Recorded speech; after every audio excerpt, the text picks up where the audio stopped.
Welcome to Performance Anxiety. This week we have Anthony Pateras as our guest. He's an experimental composer from Australia. He explains how he got into this style of music and what makes it experimental. That leads to a discussion on what prepared piano is. He's collaborated with some great artists, including Mike Patton, Eric Veldheim, and Will Guthrie in the band Tetema. Their killer new album is out, and Anthony explains what tetema really means, and I should not have been surprised by the answer. Pick up the new album on whatever platform you normally use.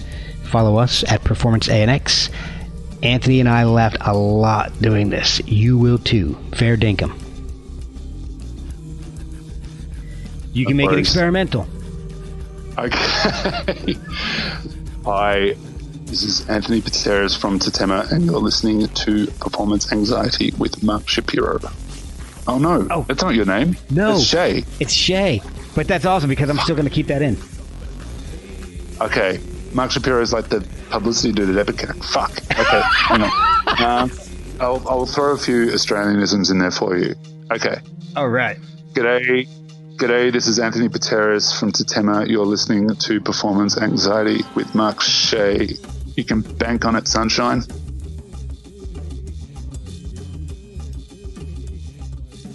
So the first thing I'm curious about is how you started playing music. Were you playing it as a kid? Were you taking lessons? And what instruments did you start off on? Yeah, I had a few very unsuccessful lessons on the violin when I was like 4, and then it was clear to me that from that point on I probably shouldn't play anything with a string on it. But I actually then, my parents put me on the piano and the strings are inside, which is much better for me.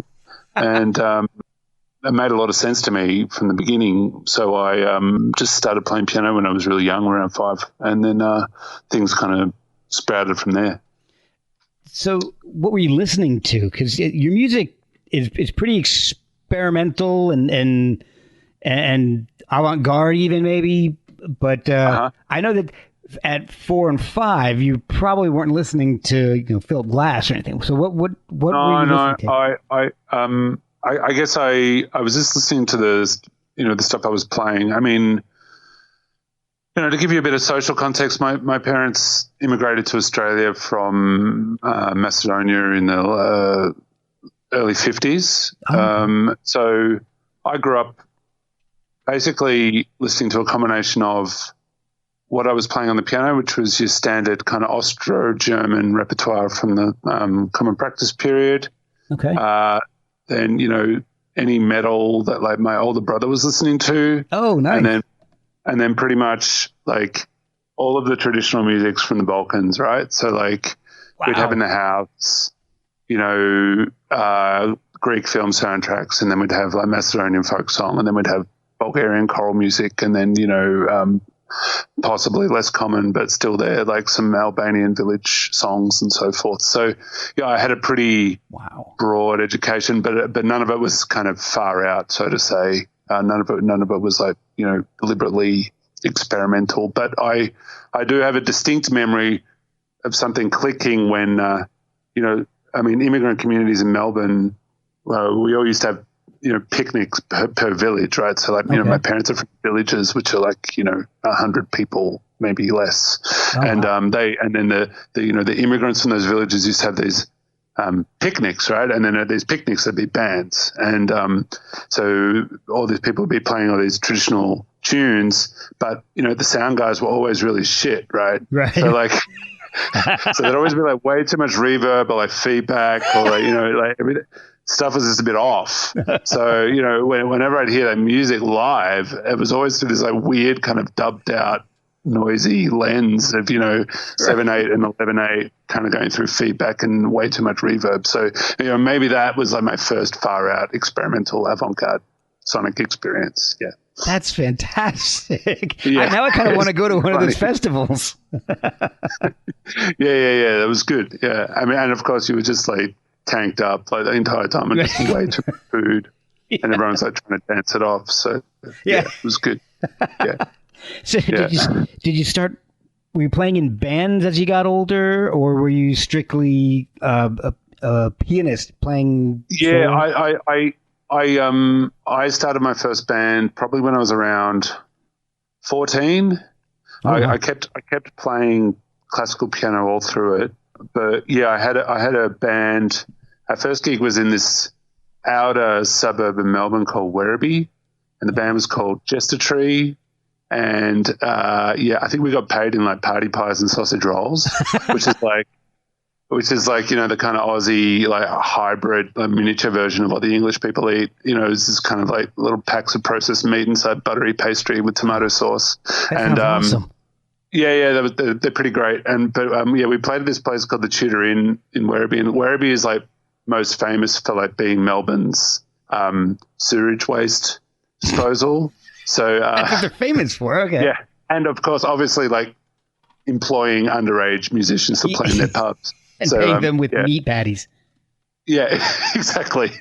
So it was pretty fun. And then that dissolved. I mean, I was 14 or whatever, and then I started another band which had a kind of extremely minimal notoriety in the Melbourne pub rock scene of being like kind of this I would say kind of quite confused jazz metal more to the point like swing metal hybrid, like no one wants to listen to that, but I tried to make it happen, and it was, I didn't know enough about either of those genres to pull off that hybrid at the time, and probably still couldn't. But that's basically what that band. And that band was called Elaminopede, unfortunately. Oh my gosh, it's amazing. This is not something I normally admit publicly. I'm saying this because I was late to the interview, and I'm trying to make it as tasty as possible for you. Well, I appreciate that. I wish everybody was late to their interviews and giving me awesome stuff like this.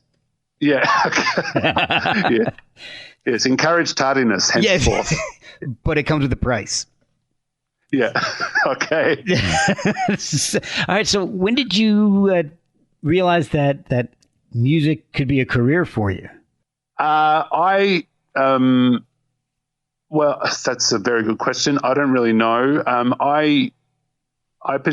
From those kind of like teenage bands, I went to this music department that specialized in experimental music called La Trobe University Music Department, and there was kind of when the penny really dropped for me, and I heard a lot of early kind of weird electronic music, some music concrete. I sang in the choir, singing 20th century works by like Pauline Oliveros and Ligeti and people like this. And then, alongside that, you'd study like African music, for example, and then you would do like improvisation, and then you would study 20th century repertoire and, get into how Schoenberg used tone rows, or, how Penderecki used tone clusters. Rest in peace on Sunday, by the way. Yeah, I saw that. Or how Xenakis would apply architectural theory to orchestral music and so forth. So, these kind of things are always rubbing up against each other. But the hilarious thing about this department is that basically everyone who went there was like a complete stoner, like rock, dog, who couldn't get into any other music department. But I went there by choice because, because they were teaching the stuff that I really wanted to know about. I wanted to bust out of this kind of, I guess, very pent down European version of what art music could be, and get into more kind of hybridized versions of, genre and technique, and figure out how they could all function together in, interesting and compelling ways. Somewhere in there, I guess someone told me I was allowed to be a composer. And I was like, wow, I can be a composer. I don't have to just play music by dead German dudes. I can actually like be the composer and put the stuff together and put scores in front of people and then make music with my friends in a really cool way. And I guess, whether that was going to be a career or not was never really clear at the beginning, but certainly just learning that I was actually allowed to be a composer was like a huge moment. It was like when I first heard the word, I was like, wow, okay, I can do that. That's not a word that's just set aside for those dead guys. Yeah. Exactly. Yeah. It can happen in contemporary, like late 90s Australia as well. Yeah. And that was something really interesting about that to me, something very attractive about it. Yeah. So what actually drew you to that department? What drew you to experimental music in the first place? Was there a moment, a composer or a piece that you heard that said, this is fascinating, I've got to know more about this? Yeah. I would say, firstly, the people responsible for that would be Nancaro, the Mexican composer who worked a lot with piano rolls and working with temporal canons. Okay. And also John Zorn, whose Naked City I heard also as a teenager. I mean, it was kind of weird. Like I still have the CD, right? And, it's still got the price tag on it. We have this change here called JB Hi-Fi. And, I bought Naked City from JB Hi-Fi around in the mid-90s for 37 Australian bucks, which, to pay that much for a CD now is so insane. But with inflation, I reckon I paid I worked my teenage library job, maybe 5 hours just to cover that CD. Wow. But certainly, that Naked City was a big moment, and Ligeti as well. Like I mentioned before, his concerti and his choral works. And also I was really into Pauline Oliveros and Olivia Messiaen and who else? Goodness. Yeah, a lot of people at the time. But the main people that made me want to keep going, I guess, in a serious way in the early days would be Morton Feldman and Yanis Xenakis, I would say. Yeah. Okay. And so that grew in from studying to actually getting residencies, scholarships, fellowships. What is the progression on that? Because I've never, obviously I'm doing a podcast. I'm not getting a fellowship for that. Yeah. How does it grow from something you study to getting a scholarship in it, to doing a residency, to a fellowship? I mean, how does that, I mean, I know that's a really complicated question. All I wanted to do when I was in my early 20s was study, right? And I just took every opportunity that I could. And I formed my own ensembles. I toured. I played shitty clubs. I went on tour for no money. I just wanted to play. I just wanted to learn through playing, learn through doing. Yeah. I composed pieces for my 5 best mates, stuff like that. And then put on a concert and did it, Wow. There you go. And then eventually, just by doing that, again and again and again and again, you gather some kind of body of work, and then someone notices that body of work, and then you're able to kind of apply for things like scholarships and fellowships eventually. I studied. When Latrobe actually closed down the year I left, through no fault of my own. But the week I got there, they announced that they were going to close that department because it was economically unviable. And this is the weird crossfade that universities used to be a place to kind of research and enhance knowledge about specialized areas, but now they're just a business like everywhere else, unfortunately. Yeah. But certainly, I was at the tail end of the period where universities were just a place for learning and research, and so they closed the department to make room for a golf course, I believe. Oh, and then I went to another university and just studied postgraduate composition, which is basically someone paying you less than a minimum wage to write music for 7 years, and that's what I did. Wow. So I just wrote as much music as possible and recorded as many albums as possible, and put on as many gigs as possible. I was organizing loads of concerts at this thing called Articulating Space that I started with a friend called Cameron Reynolds, and then I started putting on festivals, and then it all just kind of balloons out. Yeah, I mean, I think people at some point they just kind of go, okay, this guy obviously is kind of serious about what he's doing, so and I was just obsessed, So at some point they saw that. Yeah. I wasn't sure what point it was when you're doing concerts for 5 people. But, so in 2008, you were awarded a PhD. Is that what you're doing for your postdoctorate? Yeah, exactly. Okay. Yeah. So should I be referring to you as doctor? You can if you want, but it'll make me very uncomfortable. Okay. All right. I won't. I don't want to. Because I can't fix anything. Yeah. You know, like I can't heal anyone. You know, especially during a pandemic. Like, you know, I don't think it's appropriate. Like, you know, it's fine. Anthony's fine. Nothing like pandemic humor to break the ice, right? Yeah. So, all right. So when I post this, I won't put doctor in front of your name. So Sure. Okay, go, whatever you want, man. You know, I might get more. I might get more hits that way. You know, I take it as it comes. Okay, good. All right, so I have a couple questions about some of the work that you've done because it sounds incredible, but I have no idea what it is.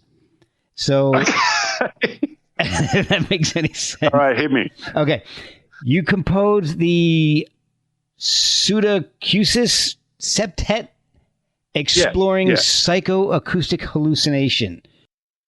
Can you explain what in the hell that means? Because that sounds incredible. Yeah. So like something I want to do. Yeah, sure. Well, psychoacoustic hallucination to me is a kind of manifestation of beating frequencies or acoustic interferences in a space, right? Okay. So to create these kinds of interferences and beatings, basically it involves a lot of work with tuning that not normally, you know, the instruments or ensembles don't generally play. Usually we play in a system called equal temperament, right? So that's your 12 pitches of the chromatic scale. That's like everything on the piano laid out in front of you very evenly, right? So there's the same distance between each key on the piano.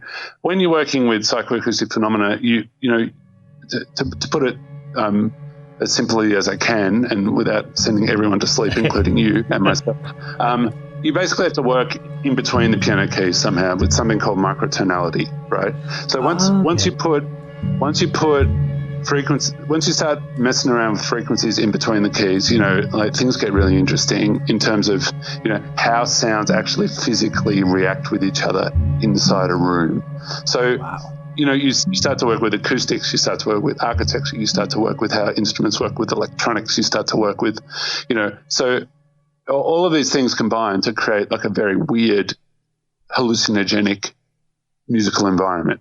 Okay. So with that piece, that's what I wanted to do, right? So the setup for the piece is there's six speakers around the audience, and then 7 musicians in the space. So I was in the middle with the piano with the lid off, and then all of the speakers are pointing at me, and then between each speaker there's a musician. So there is like 13 points of sound in the room. So it's not like your typical stereo configuration where there's an ensemble on the stage in between 2 speakers. There's, you know, it's actually like a kind of architectural approach to music making. Okay. So what I did was record a bunch of electronics with the instruments that I was going to be using live, and then I orchestrated the electronics with the live instruments in a way that would create these beating psychoacoustic phenomena, which kind of feels like the sound in the air is going inside your ears and doing kind of quite weird things to your brain. Oh, wow.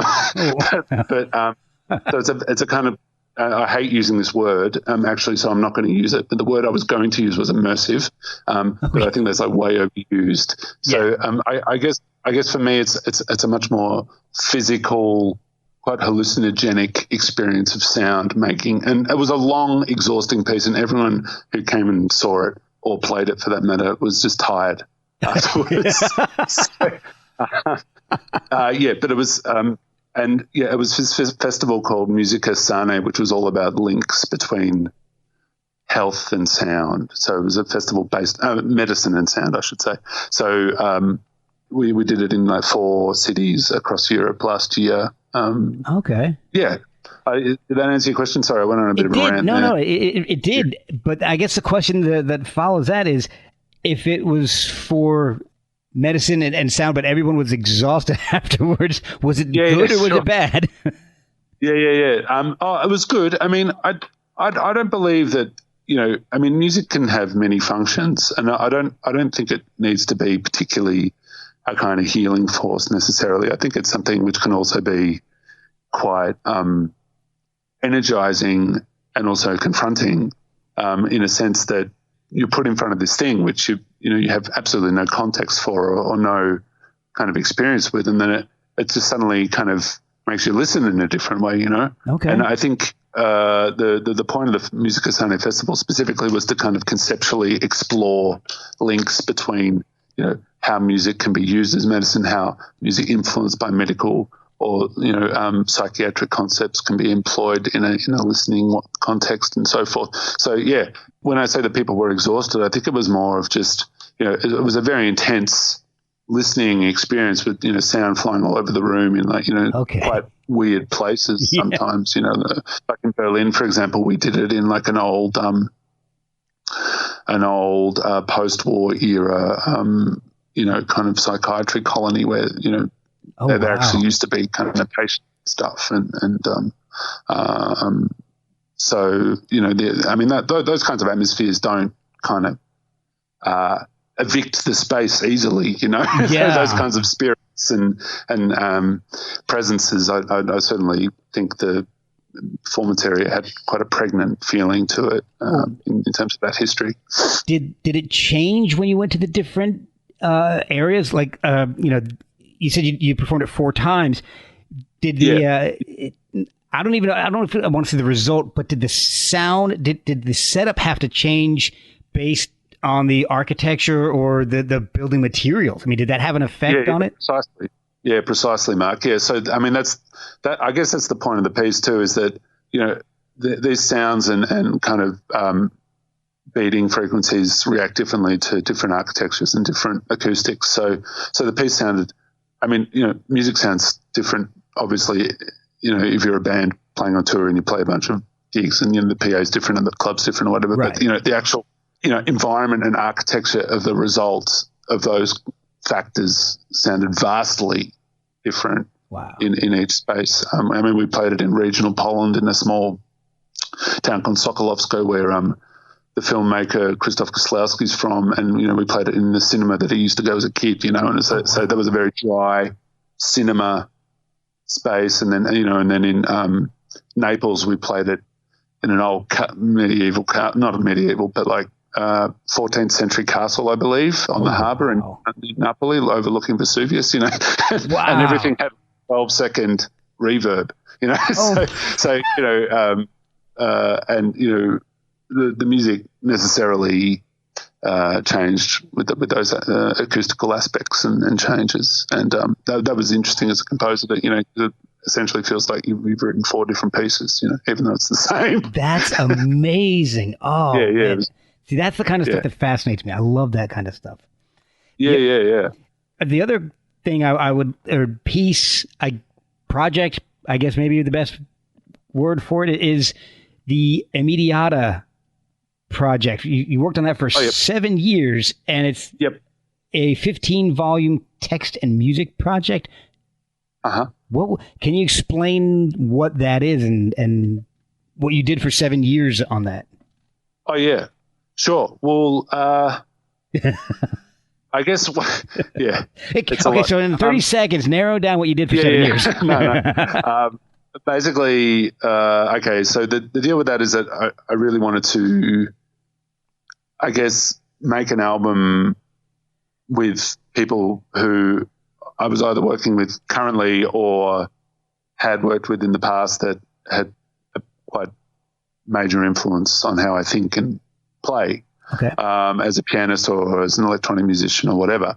And part of that, I have a lot of duos, and I work with people, very intensely and intimately, including the tetema thing with Patton. I mean, we go into some pretty deep psychological territory with each other on that project. I can imagine. Yeah, and so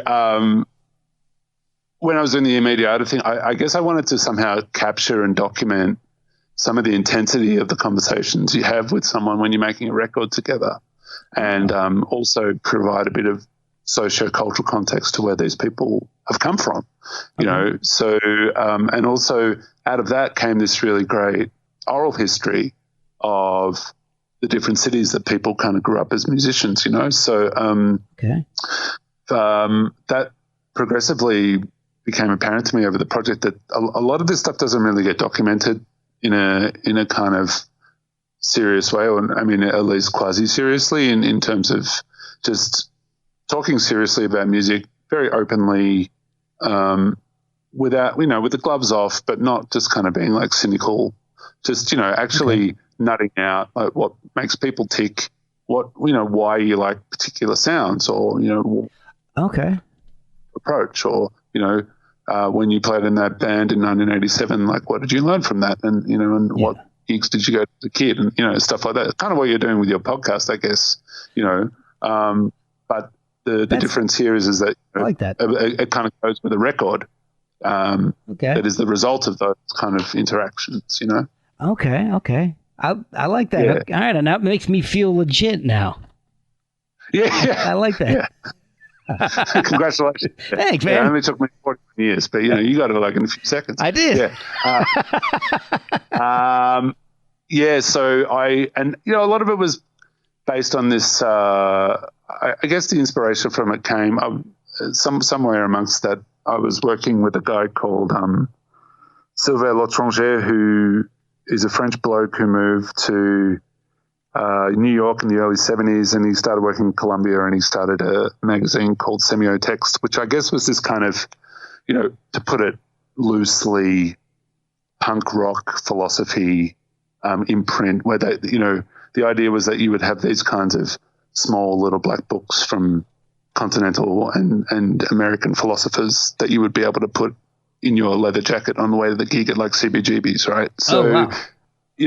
I'm really into that idea of, having these accessible, quite dense philosophical texts, but involved with, underground music, because those are my two biggest passions, obviously. So that's what I was trying to do a version of that with the Mediata. But the important thing with it is that it was always going to have a limit. It was always only ever going to be 15 volumes. Okay. So it made me think very intensely, and it made me think about how to condense this experience in a quite concentrated and intense way.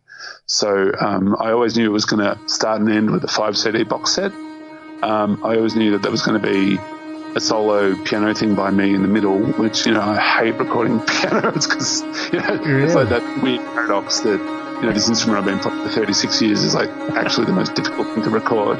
And then between that, I would have all these collaborations with my bands and, people who had influenced me, and, new things and old things, so I did a couple of new things with my partner in crime, Eki Veltheim, the violinist in Tetema, who I've been working with for 20 years.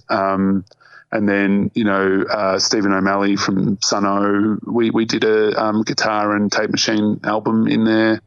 And then a guy who I, went to high school with, we did a 2 organs album and so forth. And then the rest of it is more or less archival work spanning, way back to 2001 when I did a 2 prepared pianos album with Eric Griswold from California. So, okay, cool.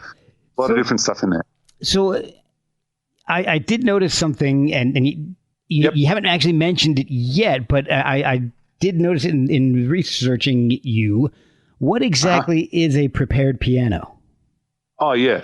Prepared piano is when you place small objects such as coins or screws or bits of card or bits of rubber at certain points in the inside of a grand piano, or if you're very skilled, in an upright piano, but they tend to fall out. Yeah.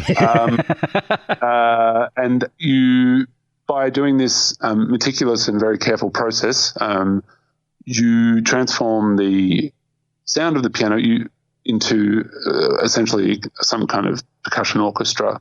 So because of the fact that the object is placed inside the strings, you can actually get a quite beautiful assortment of timbral and rhythmic possibilities while maintaining the interface of the piano itself. So you're kind of keeping the shell of the instrument, but just completely transforming its guts. I used a lot of prepared piano throughout all of my composing and performing activity, primarily in the trio Pateras, Baxter Brown, which was active for 18 years and sadly Baxter, Mr. Sean Baxter, passed away 2 weeks ago, which was who I was attempting to record a tribute to when I forgot I had an interview with you, Mark.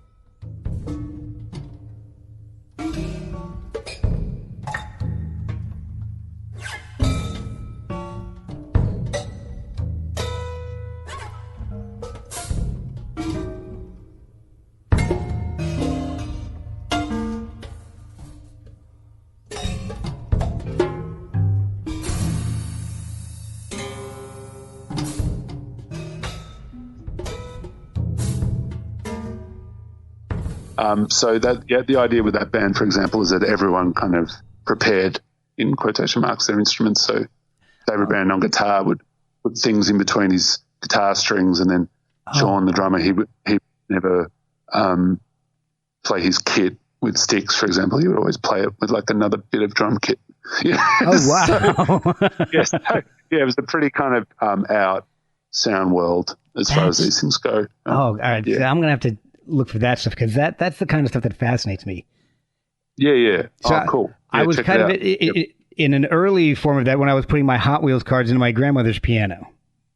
But yeah, sure. I wasn't. Yeah. Well, that's pretty much what I do, except professionally. Yeah. And you probably sound a lot better than the Hot Wheels in my grandmother's piano. Man. I don't know. You might give me a run for my money there. So at what point did you join forces with Mike Patton? That was, we actually met 2009, I think. And he was out here with Pateras for the big day out or something like that. Okay, and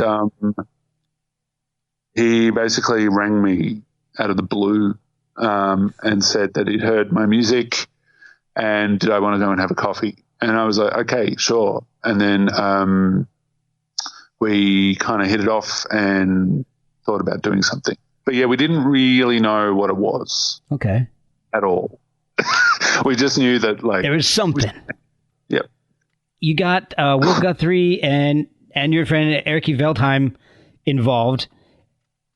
At what point? I mean, was it from the beginning? Okay, so, I mean, basically, I think Mike and I were toying around originally with some kind of piano and voice record. Okay. And then I didn't really know what to do with that at the time.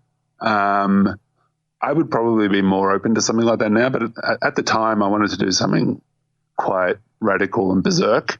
Okay. I just moved from Australia to Belgium, and I was kind of feeling really off kilter and just like full of possibility and a bit wild. So I was thinking, okay, like, how can I channel this emotion into music? This feeling of kind of displacement and unreality and kind of just weirdness. I mean, Brussels itself is quite weird because it's, you have the European Union there. Yeah. And, so you kind of go out at night and it feels like a weird mix of like the West Wing and like an old Jacques Brel song. Like, so there's all these like interns trying to like pick up each other and while all these kind of drunk Belgians like hanging out eating cheese and mustard. And like, which, I'm all for the second category. Yeah. Anyway, but the vibe there was, I was trying to, I guess, the place doesn't work, right? Okay, like Brussels just does not work. It's like a tiny, a tiny beautiful mess of a city, wow. but you have like the whole of Europe being run from there, right? So I was really into that weird paradoxical contrast between, okay, well, we have like this huge, facade of law and order, but actually like the place is very human and kind of messed up, right, on a day-to-day basis. So I wanted to somehow capture that notion of, this underlying kind of chaos in world politics and power, which is always there, of course. Yeah. But and especially now. And then somehow channel that into a record. So we kind of started toying with those notions of kind of like, the results of like post-colonialism and, the dystopian futures as a result of that. And, wow. Somehow that kind of came out as the first record. And then, so that's a very long and winding answer. I'm just about to answer your actual question, Mark, if you would like to hear that. I would love it. So then from Brussels, I went to a very quiet place in the French countryside and wrote a bunch of rhythms and textures out for prepared piano and drums. And then I got Will Guthrie to go to Paris after that. And we recorded the kind of bass tracks for the first records, me and Will. Okay. And then everything kind of grew from there. I started overdubbing synthesizers and orchestration. And eventually, when I got it to a point where I thought it was ready to be heard, I sent it to Mike, and he just kind of flipped and said he really wanted to do it. But when he does that, it always takes a freaking year, right? Because he just he needs to absorb the music to a point where it actually feels like it's inside his body too, Okay. Because music for me is a very physical thing. So, it's an articulation of a physical state. And then I think for Mike, it's somehow similar. So he needs to absorb it as much as I have. So that's why there's always a kind of displacement of time from when he hears the original roughs to when he actually gets down to work. Oh, okay. Yeah. Okay.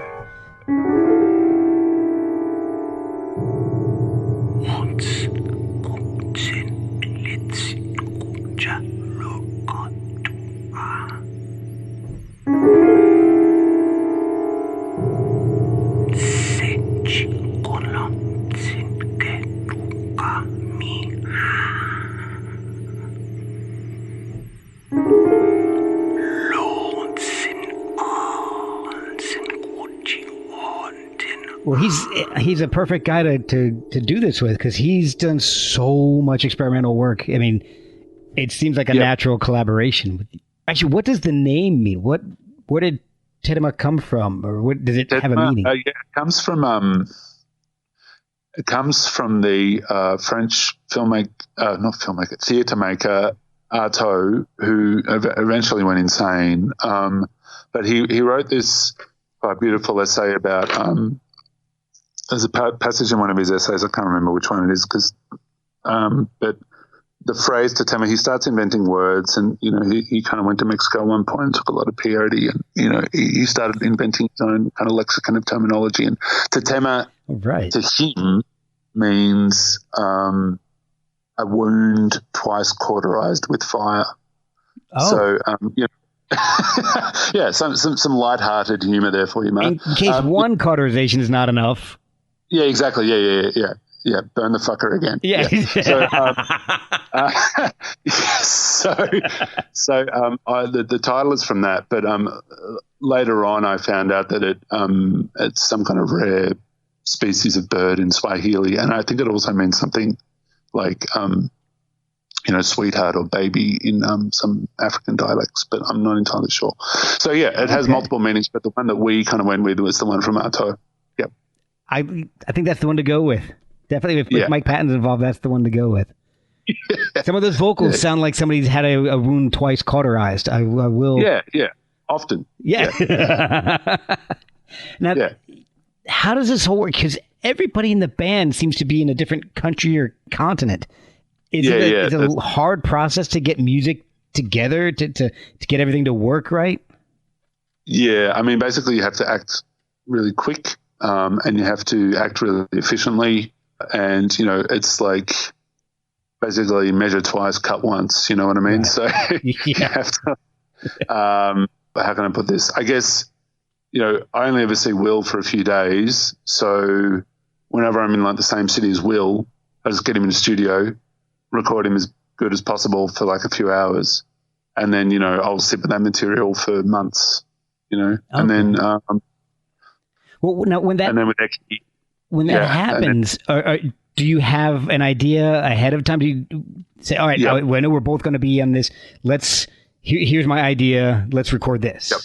Okay. Yeah, I mean that was the point of going to the village in France for the first record, is that I wanted to get kind of as far away from interruption as possible, so I could, come up with enough stuff to present to Will when we recorded in Paris. And then the second time around, I'd actually did it on samplers and stuff. And so it was a matter of kind of swapping the rhythms on samplers for drums and so forth. So,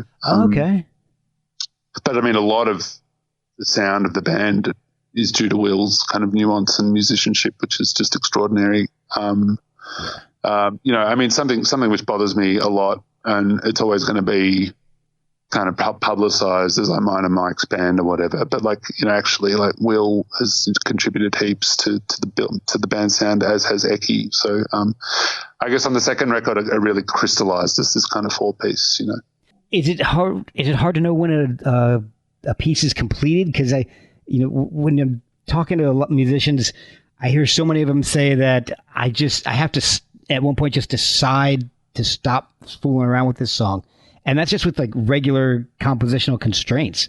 I mean, is it harder to do when you lift those constraints and you're working on experimental music? I think I don't really set out to work on something experimental per se. I just, you know, with everything I do, whether it's with Mike or, you know, Jérôme Nétanger, another bloke I work with, or, you know, or whether it's in like a grind band or, you know, one of these things, there's always just this instinctual feeling or full stop that you get when you feel like something's ready to go out into the world. And I think what you're talking about is largely a result of digital technology and option fatigue. I mean, certainly in the old days, you would have to pretty much know your stuff before you put it down, you know? Yeah. You would have to like sit in the studio and put it on 2-inch and nail the take. And what's interesting about working with Mike is he used to record music in that period. Yeah. You know, like when Faith No More did The Real Thing, I mean, he told me the story, you know, because for the first record I went to his house and we recorded in his basement a bunch of vocal ideas. And then cool. He's like, I'm like, oh, maybe you should do that one again. And he's like, well, are you sure? I reckon that was pretty good. I'm like, no, maybe you should do that again. He's like, okay, well, I'll do it again, but I'm going to record over that one. And if you're cool with that, I'll do it again. But just think about it. Oh, and apparently that's what the producer said to him when they were doing Epic on The Real Thing, you know, their biggest hit or whatever, is that the producer said to him, look, man, that's pretty good. If you were going to record it again, like we're recording over it. And so I think they actually kept the first take, you know. So it's this thing of now you can record as many times as you want, and as many ways as you want, and as many places as you want. And so you have to be almost more brutal, more critical, more discerning, more selective with what you choose to go with. And certainly Mike and I both did that on this latest record, to the point where I think we drove each other kind of insane at some point. Yeah. Well, so the first album, Geocidal, there's obviously there's time between albums and things change. And has anything changed between Geocidal to the new album Necroscape, like approaches or concepts, recording methods, anything like that? Yeah. Certainly with Geocidal, it was much more of an organic, slow burn in terms of, I mean, Necroscape was as well, but the difference is that Necroscape was recorded after we did a band gig, right? So we've only done one show because, as you say, we all live on different continents. But the thing is that for that show, we were going to play Geocidal beginning to end, but even that wasn't enough to fill the program. So I had to write a bunch of new tunes. Mike had to write a bunch of new vocals, and then we had to rehearse. And that's why Necroscape happened, right? Because it was during that where we go, wow, okay, well, there's actually more stuff to explore here. You know, it's not just going to be like a one-off, you know, pattern thing or whatever. It's actually like, it feels like a thing that can evolve and grow like a band. And so Necroscape is much more written just for those 4 people that you mentioned, whereas Geocidal, there's about 14 musicians on that album, all doing strings and winds and brass and so forth. And, you know, at the time I was a bit more involved with that idea of making a sample library out of human performances in a way. Wow. Okay. And so actually making a sample-based record, like a Dilla record or something, but without samples. So that was my approach for Geocidal, whereas actually with Necroscape I was like, man, this is really hard. Like, I'm just going to use samples. And so Wow. it was a lot quicker and a lot more direct and actually a bit more fun in the end. Oh, that's good. Because I did see some of the footage from that festival. And so you say, so there's a lot more people involved in Geocidal. Was it difficult to arrange any of that to play it live? Yeah, it was a total pain in the ass. Yeah, it was total. It was really sucks. Wow. So, I mean, basically it involved like me and Mike sitting there bouncing out every single little snippet from the album onto like hardware and then coordinating how, but him, I and Eki were all going to trigger it in a live set and coordinate that with like wheels drumming. Like it took a lot of rehearsal. I can imagine. But we got, Well, it sounded amazing, and I saw I was able to see two clips, and in between the research that I was doing, and I try to delve as deep in as I can. But that's cool. Thank you. I really did enjoy Necroscape. Now, so I have a question about that. What in the hell is a Necroscape?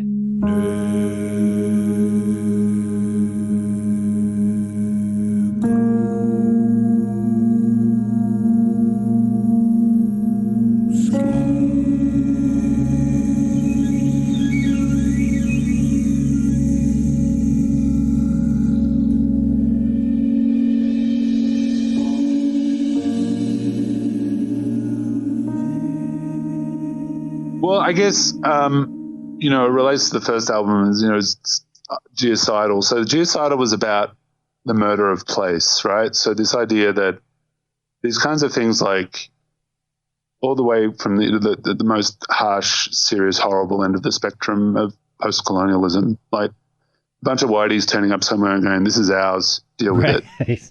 To like gentrification in urban areas where previously culturally enriched areas, which had a lot of kind of vitality and creative fecundity, are just taken over by assholes with cash. And people who live ostensibly creative or, rewarding lives doing what they love are pushed out into places which, might not be as nice or just don't have the same character or aren't where they grew up as a person or a human, and so the first album was based very much on these kinds of, sweeping geographical changes from a microcosmic level to a macrocosmic level, from, the local to the international. Okay. Or the global. With Necroscape, I guess my feeling with that title is that it's very much about the impact of technology on daily life, but not in a kind of, the last thing I want to do is be the guy, like a kind of like musical Yaron Lanier or something where I'm saying, the internet would have been cool, but all this shit went wrong, that's not my vibe, although I'm kind of like on his side with that, but I'm not going to shove that message down people's throats, but like what I guess Necroscape means to me is that, when you're sitting on the bus and like no one's talking to each other anymore because they're all staring at their frickin' phone, and this feeling of like living and breathing and acting. I mean, we can't do that now, right? Because everyone's inside. But Exactly. but this feeling of living and breathing this kind of weird reality where no one's actually physically present where they are, and so that's a great point, because you're absolutely right. I mean, I can talk to you right now on the completely other side of the world, but you walk down the street and nobody's talking to the person next to him because they're all on their phones. Yeah. And I guess that permanent state of distraction that a lot of us live in now, to me, is primarily a counterproductive thing,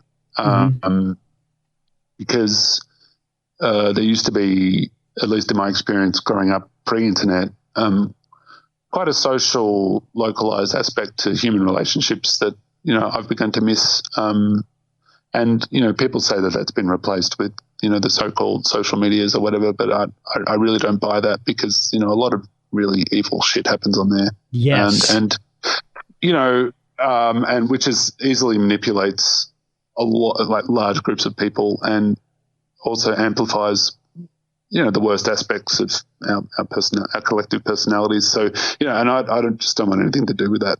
I couldn't agree with you more. Diet. So necroscape, I guess, refers to that scenario of this weird kind of disembodiment that happens to us all via technology. So we're all kind of walking dead. Yeah, yeah, that's but with perfectly functioning minds. Yeah, it's a very strange paradox. It really is. Yeah. But on the positive side of technology is the fact that you could get this done and you could send the music to Mike to digest for a year. And some of the songs are great. I mean, the compositions are incredible. Like All Signs Uncensored, Cutlass Eye. I really appreciate it. Dead Still, Sun Undone.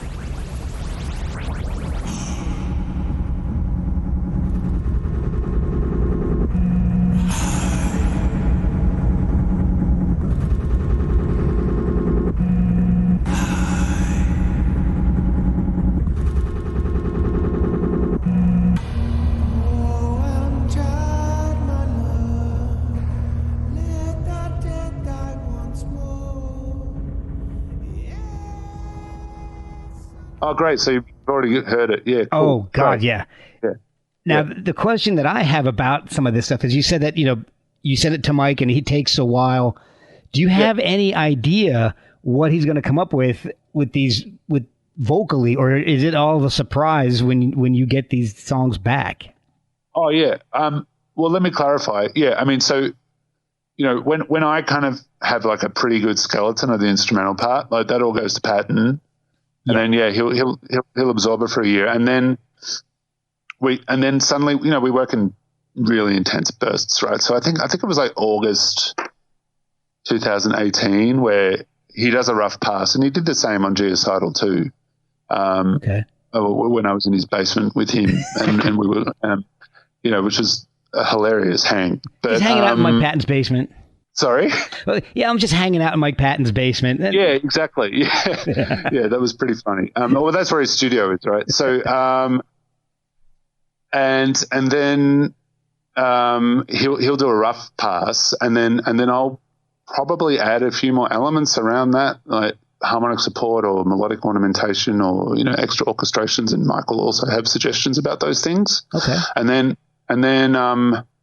when we finally nail it, which happened last year, kind of between July and September. I mean, we really we're talking like, I don't know, 5 or 6 emails a day for 3 months. Oh, wow. Kind of sending stuff back and forth. And, usually that has got to do with some microscopic detail that probably neither of us will be able to tell you now. But it'll be some kind of nuance or some kind of weird thing. Yeah. And we both fought to the tooth and nail over it, like flaming each other on WhatsApp or whatever. And it's like, dude, it's got to be this way. No, it's got to be this way. And then, but finally, we both believe that the music wins out. So, it's not about us in the end, which is a nice thing. So, so there's kind of like, I guess, 3 or 4 main stages, Mark. Okay. Yeah. Okay. Yeah. Have you guys ever begun a composition and thought, this is just too weird? Or maybe even like the opposite, like, no, this sounds like Coldplay. No, we have not put anything in the Coldplay basket. Okay. But certainly, especially with Geocidal, the approach on that where, I came up with maybe like 27, 28 kind of core ideas, and then 12 made the final record. Okay. Some stuff just didn't work, and that's totally cool and totally natural. And with Necroscape, I can't remember, but, certainly there were similar aspects where they just, what's it called? The cry pile. Yes. It's just stuff which won't work. So you just chuck it on the cry pile. It's like, I like that. Yeah. Just cry about it and move on. Yeah. We have a very selective, strong, I mean, things have got to be like good if we're going to spend months and months on them. So, right. Yeah. That makes total sense, especially with the distance between you guys. It's got to be worth it. Yeah. Have any of the projects that you've worked on influenced another? Because you do a lot of compositions. You're working with more than just tetema. You've got a lot of other things going on. Has anything that you're working on influenced another project? Sure. Yeah, they all intersect and cross-pollinate in different ways, Mark. Yeah. Okay. For example, on Geocidal, the track Arundi. I was writing that at the same time that I was writing a piece for a soprano, like a classical operatic soprano called Jessica Rizzotti. And I was writing a piece for her called Prayer for Nil, which involved, her singing like a classical singer, really kind of loudly and full on, and then, feeding that through a tape loop, 2-track, quarter-inch tape machine, and layering and kind of distorting her voice. It's kind of, I somehow emulate that sound that I love, as I related to from when I was a kid, like these kind of Bulgarian choral female choirs. Okay. And the dude in the park with like the shitty mixing, like at the Macedonian picnics and stuff, like just putting way too much reverb and distortion and everything.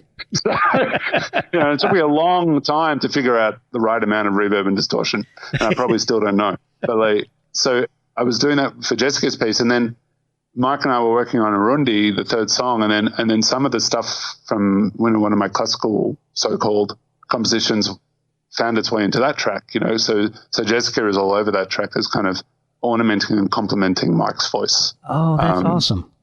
Yeah, so he's kind of got this operatic soprano backup singer, except she's being like mashed through a 2-track tape wow. machine.